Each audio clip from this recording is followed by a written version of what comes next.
basically this position would really end up here. So they're really symmetric in the sense that you can kind of turn them around. And that's not necessary, or that's not the case for wobble base pairs. So here you can already see that that the positions relative to the canonical base pairs are not the same, and very often if you would now turn those, they would not end up in the same position. And I'll show you this for one of my favorite pairs, the GO wobble. So if you would now, so here you have the GU.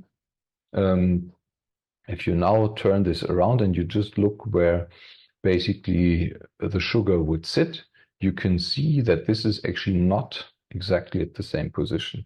So there's a 2 angstrom difference if you basically overlay this here, where this would be moved to the bottom. So you cannot simply replace a GU pair by UG. So this doesn't really work during wobble decoding. And you can see the wobbling also here. So these are basically structures that have been solved, where you can see that if you get a cognate codon, you have a nice base pairing interaction between the G and the C. However, if you would have in position 1, also in the first position of the codon or slash third of the anticodon, you can basically see that there's no base pairing occurring. The same is true if you have the wobble in the second position. So in the case of the wobble, there is no base pairing. However, it nicely works if you are a cognate pair. Now, this is different in the wobble, as I mentioned, because here in both cases you find base pairing interactions.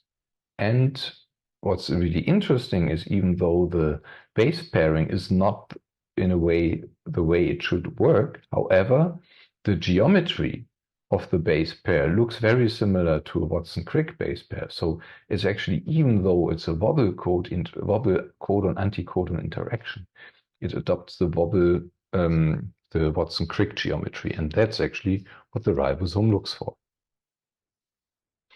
Another spatial case, and that sometimes plays a role during wobble decoding, is the tautomerism of the different nucleotides. So G and U can occur either in their keto or in their enol forms. The keto is usually the usual one.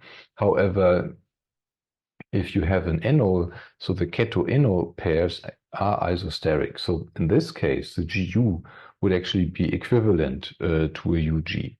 And this sometimes actually happens in nature. So people have found these tautomeric pairs when they were really studying crystal structures.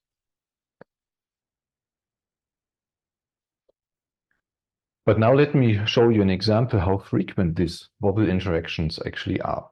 So what we have here is a classical codon table where you have the first position of the codon, second and third position of the codon, and the lines here basically means where you would expect to see an interaction based on the wobble hypothesis. And if there's no connections, those should basically not be recognized.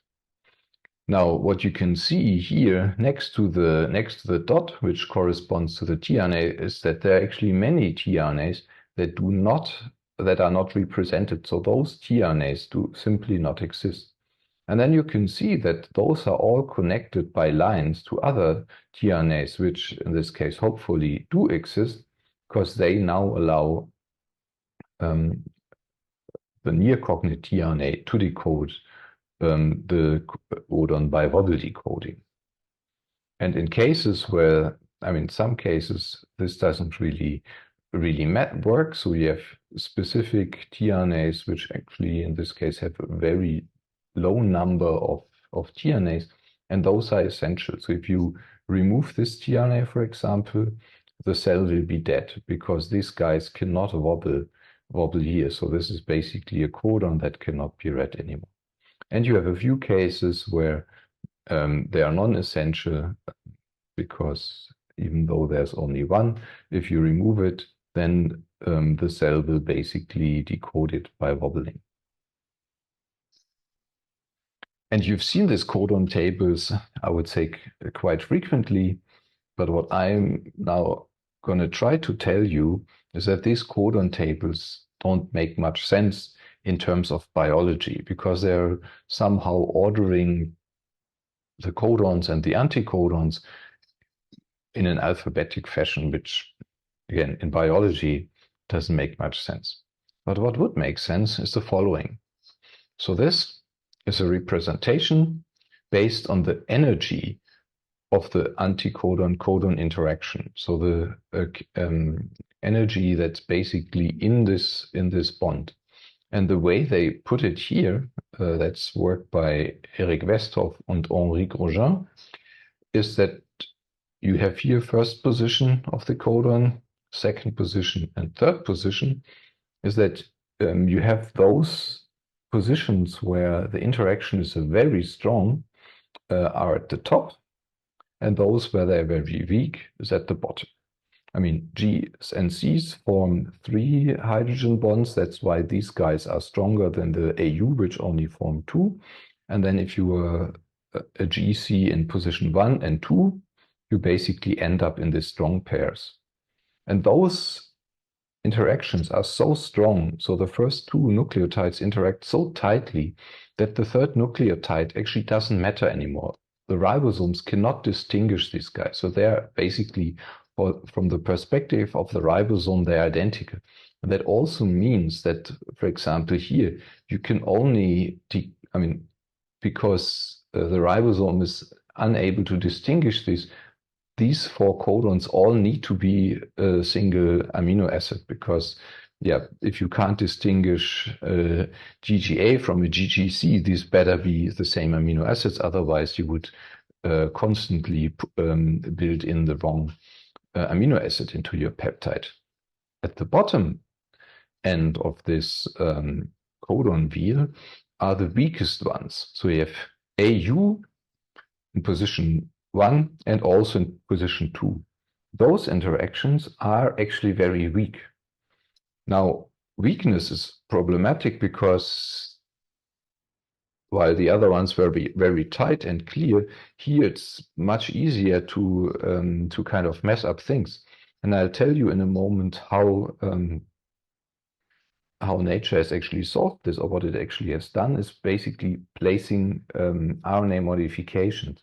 And this allowed nature to tune it. So in this case, even though this is a weak interaction, by modifying the nucleotides, the cell could now recognize these two codons as one responsible for one amino acid and this one actually using for another one. So in this case, where you have in principle the very weak codons, by introducing the modifications, nature could basically split these codon boxes into two, which is basically impossible for these very strong interactions up here. And then you have a couple of kind of intermediate interaction where the first position is a strong, and then the other one's second one is weak, or where the first one is weak and the second one is strong. So those you also find split codon boxes. Now,